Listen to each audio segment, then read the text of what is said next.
My family thought it would be hilarious to ditch me and my 3-year-old Em in a foreign country, with no travel documents, no help, no remorse. "Your kid's driving everyone crazy," my brother said, his voice dripping with irritation. "You brought this on yourself," my mom added coldly. I didn't cry. I didn't beg. I did something else entirely. And the next time they laid eyes on me, their expressions, the smug, self-satisfied ones, shattered into pure disbelief. Paris. Point. I was 19, balancing my 2-year-old daughter Julia on my hip, and I swear I already felt middle-aged. The summer air was heavy with heat and perfume and the sound of camera shutters, back when tourists still carried film cameras that clicked and whirred. Streets smelled like baked bread and car exhaust, laughter echoing off the cobblestones. And there I was, trudging through it all, sticky toddler hands gripping my hair, my shirt damp with sweat, my patience thinning by the second, not because of Julia, but because of the people I was forced to travel with. My family. "Can't you make her stop crying? She's ruining the whole trip. God, why'd you even come?" That was the daily soundtrack.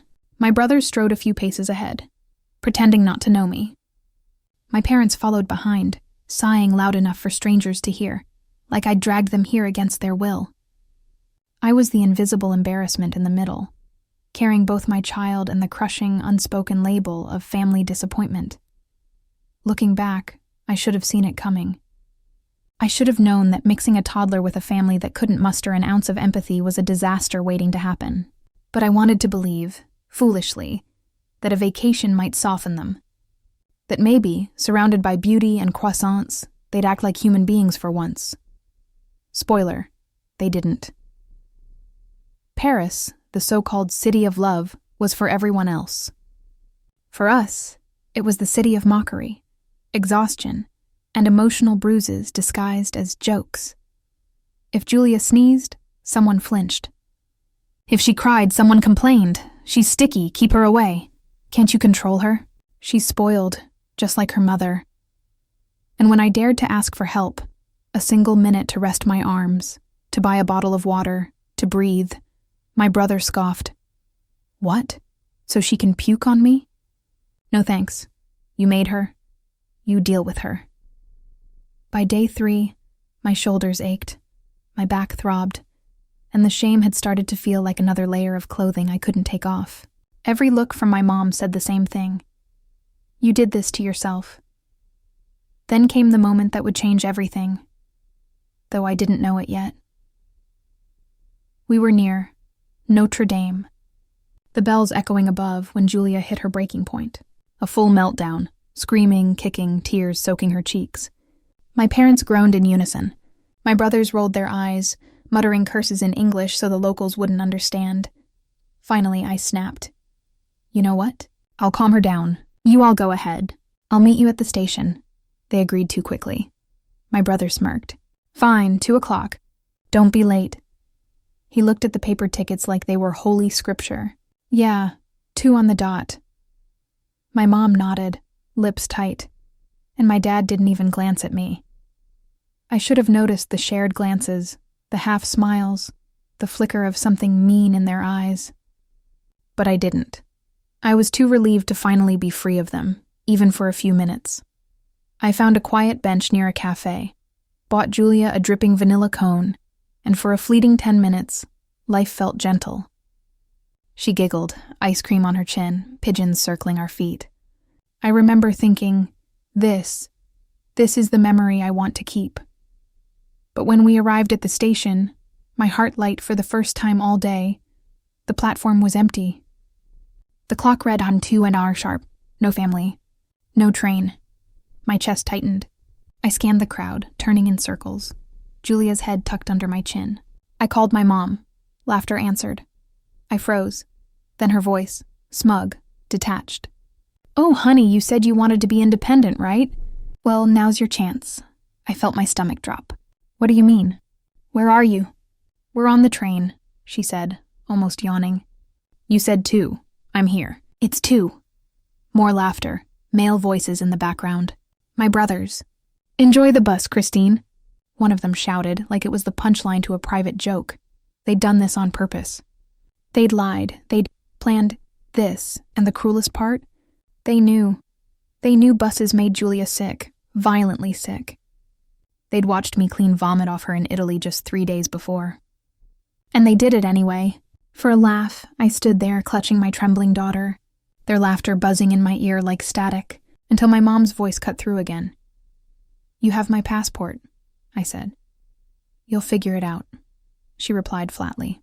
"People take buses every day. Stop being so dramatic." Click. The line went dead. For a moment, I couldn't move. I wanted to scream, to hurl the phone, to collapse, but then Julia tugged on my sleeve, her little face scrunched up, the early signs of motion sickness in her eyes. And that's when it hit me. Clear, cold, sharp as glass. I don't have to go. I don't have to chase them. I don't have to keep begging for scraps of kindness from people who find joy in my humiliation. So I didn't. I stood there, in that noisy Paris station, holding my daughter close while the bus engine roared and the pigeons scattered. I whispered it aloud, just to hear it outside my head. No, not this time. And that was the moment everything shifted. Because if you really want to understand why I didn't get on that bus, why I let them disappear, you have to know the truth about how they became this way. See, families don't just wake up cruel. They practice cruelty. Mine had been rehearsing for decades. I was born in the mid-'80s. The classic a middle child experiment. One older brother, one younger, and me trapped in the middle, invisible until something went wrong. If a glass broke, my fault. If one of the boys cried, I started it. If tension filled the room, I caused it. They called it middle child syndrome. For us, it was just called Christine's problem. I spent my childhood trying to take up less space, quieter, smaller, invisible. And when you grow up convinced you deserve less, you start accepting scraps and calling it love. That's how I ended up pregnant at 16. No scandal. No dark secret. Just an ordinary, naive teenage girl falling for the first boy who ever said, "You're special." He was my first everything. Kiss, love, heartbreak. And when I told him I was pregnant, he laughed. Literally laughed. No way. That's not mine. Then he was gone. When my parents found out, it was nuclear. My mother went pale. My father's disappointment filled the room like smoke. "You've ruined your life," she hissed. "Do you think you can be a mother?" he added, his voice like a verdict. And my brothers? They clapped, laughed. "Wow, Christine, you really outdid yourself this time." I still remember holding my belly that night, terrified, and whispering to the tiny life inside me, "It's okay. I've got you." At 17, I gave birth to Julia, and if you've never been a teenage mom, let me tell you, the world doesn't just judge you, it condemns you. Nurses looked at me like I was trash. Teachers stopped trying. Strangers whispered. At home, it was worse. Every cry from my baby was an inconvenience. Every sleepless night, proof I'd brought shame to the family. My mother snapped, "We all have to pay for your mistake." My father ignored me entirely. My brothers refused to hold her, said she was gross, but Julia was perfect. Tiny fingers, bright eyes, a laugh that melted everything dark inside me. She wasn't the mistake. She was the reason I survived. The next 2 years passed in a blur of diapers, exhaustion, and insults. By 19, I was a legal adult, at least on paper. But in that house, I was still the same unwanted kid in the middle. So when my family suggested a fresh start trip to Paris, I thought maybe, just maybe, it was their way of trying. Instead, it became proof of what I'd refused to admit for years. Some families don't change. They just get crueler when you stop apologizing for existing. And then, standing in that Paris station holding my daughter while my family laughed at me over the phone, it all clicked into place. This wasn't new. They had always done this. I'd always been the scapegoat, the punching bag, the entertainment. The baby on my hip wasn't the reason. They were. For the first time, I looked at my daughter and thought, she deserves better than this circus, and so do I. I remembered my dad's old passport. Thione with Republic Francis stamped on it. He'd been born in France. His parents moved him to the States when he was young, but he never lost the passport. And when I was born, that meant me too. French by birthright, even if I'd never used it. The idea lit up in my brain like fire. I don't have to go back. Not owe their insults. Not to their cruelty. Not to being the invisible, impossible middle child. I could stay. I could claim what was mine. I could build something new for me and my daughter. And that's when I made the decision that changed everything. I wasn't going back. Not now. Not ever. The call started when boarding began, and they realized I wasn't there. At first I thought it might be guilt. You know, that tiny flickering hope that maybe they'd realize what they'd done and call to apologize? Spoiler. It wasn't that. It was confusion. Where are you? Did you miss the bus? Why aren't you at the airport yet? Don't tell me you're lost already. God, you're hopeless. Call after call. My cheap little Nokia lit up like a Christmas tree. My brother's names, my mom, my dad, over and over. And I ignored them because I wanted them to sweat. But then I picked up Justin's. Where are you? My mom's voice sharp, accusing. The plane's boarding. I didn't even hesitate. I'm not coming. Silence. You could have cut it with a knife. What do you mean you're not coming? Her voice cracked with disbelief. You're not serious. My dad barked from the background. You're bluffing. One of my brothers chimed in.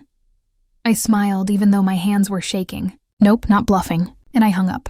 That's when the calls really went wild. It wasn't just them anymore. It was my aunt, my uncle, cousins I hadn't heard from in years.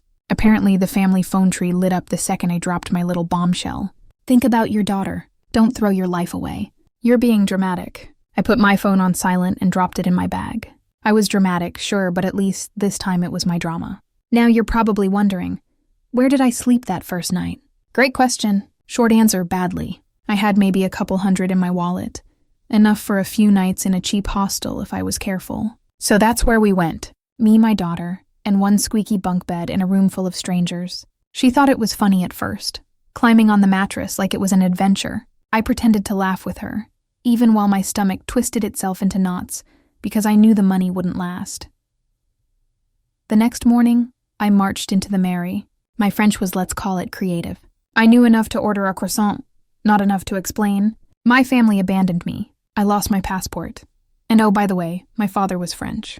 The woman behind the desk stared at me like I was trying to buy a spaceship. She waved her hands, pointed at forms, rattled off words I didn't understand. I wanted to cry. Instead, Ismailed. That tight, fake smile you use when you're about to break down in public. Eventually, she brought over a colleague who spoke some English. Between my bad French and her bad English, we managed to piece it together. Yes, my father was French. Yes, that meant I could claim nationality. Yes, I needed to fill out about 17 forms and triplicate. But no, it wouldn't happen quickly. Weeks, maybe months. That's what they said. And until then, I was basically no one. No proper ID, no papers, just me and my toddler in a city that wasn't waiting for us. I went back to the hostel and stared at the ceiling while my daughter slept beside me. I tried to imagine what it would feel like to give up, to drag Yus onto the next plane home and beg my family for forgiveness. And then I remembered the sound of their laughter through the phone. No, not happening. Those first weeks were the hardest of my life. Food was cheap bread, apples, cartons of milk. Sometimes I skipped meals so she wouldn't have to. I found a church charity that handed out hot dinners twice a week, and I swallowed my pride and went. I kept telling myself, she won't remember this. She'll remember me holding her hand, not me standing in line for soup. Days were long. I walked the city just to keep us moving, keep her distracted. Parks became our living room. Libraries became our babysitter. Paris is gorgeous when you're a tourist, less so when you're broke, exhausted, and scared. I tried not to let her see me panic. At night, when she was finally asleep, I'd curl up beside her and shake quietly. Then came the breakthrough. After what felt like forever, the paperwork started moving. Proof of my father's birth certificate, copies, signatures, endless stamps. But finally, they recognized me, French citizen. Just like that. It didn't solve everything, but it was like someone handed me oxygen because now I could apply for help. Allocations, familialis, money every month just for being a parent. Apply to get us out of the hostel and into a shoebox apartment with a leaking sink. But still, it was ours. Healthcare, childcare. All those safety nets I'd only ever heard about. For the first time in years, I felt like the ground under my feet was solid. And my family still calling. still furious. "What are you doing? You can't just stay there. You'll regret this. Come home, we'll forgive you." Forgive me? The irony almost made me choke. He stopped answering. Eventually, they stopped calling. With a little stability, life started to shift. I put my daughter in subsidized childcare, cheap structured safe. She loved it. Every morning, she'd run inside without looking back. And I'd stand there amazed because she had no idea how close we'd come to losing everything. Meanwhile, I found work. Not glamorous, not easy. Cleaning offices, scrubbing floors, hauling garbage bags. I smelled like bleach half the time. And my knees ached constantly, but the first paycheck I held in my hands felt like gold. It wasn't much, but it was mine. Learning French became my obsession.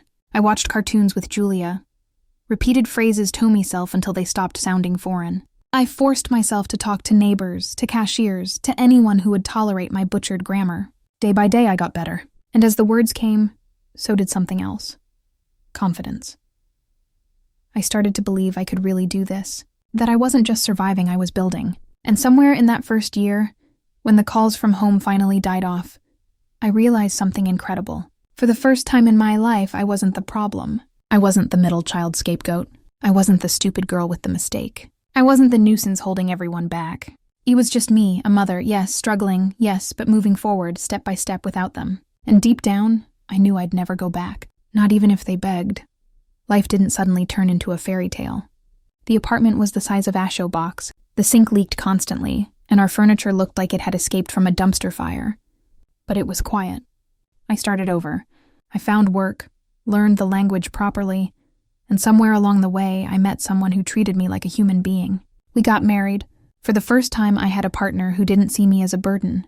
Together, we built something resembling a family, and while I was crawling out of the mess, Julia was racing ahead into a world I could barely understand.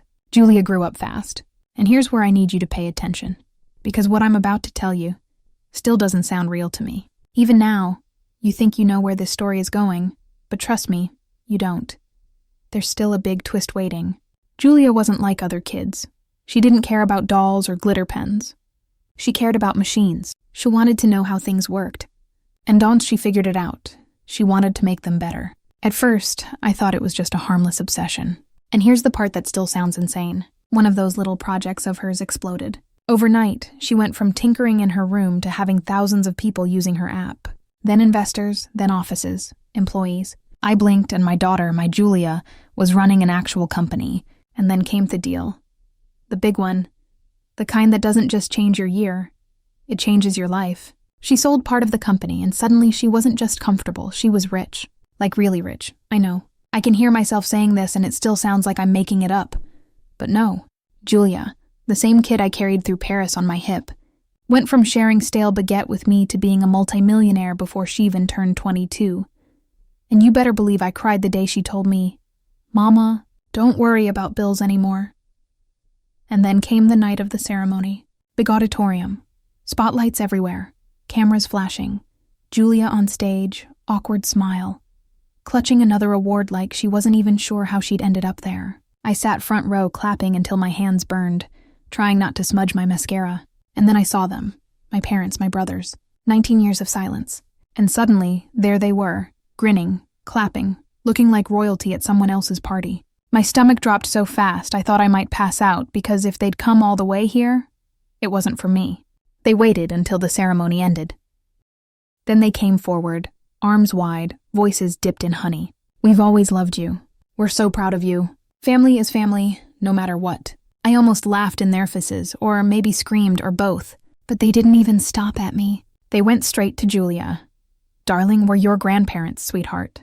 We've cared about you all along. We want to be part of your life now." The audacity. They hadn't lifted a finger for nearly 2 decades. Hadn't sent a single card or letter. And now they wanted to claim Julia. Not me, Julia. She looked confused, wide-eyed. She didn't recognize them. Why would she? There were no photos of them in our house, no smiling frames on the mantelpiece. But she knew their names. She'd heard the stories straight from me. And now the honesty had faces. She turned to me, eyes searching mine. Part of me wanted to grab her hand and drag her out to scream, "Don't fall for it. They'll eat you alive." But another part of me knew I had to let her choose. So when she whispered, "I want to see them. They're still my grandparents," I felt my chest crack, but I nodded. Those days Julia spent with them nearly tore me apart. I didn't sleep.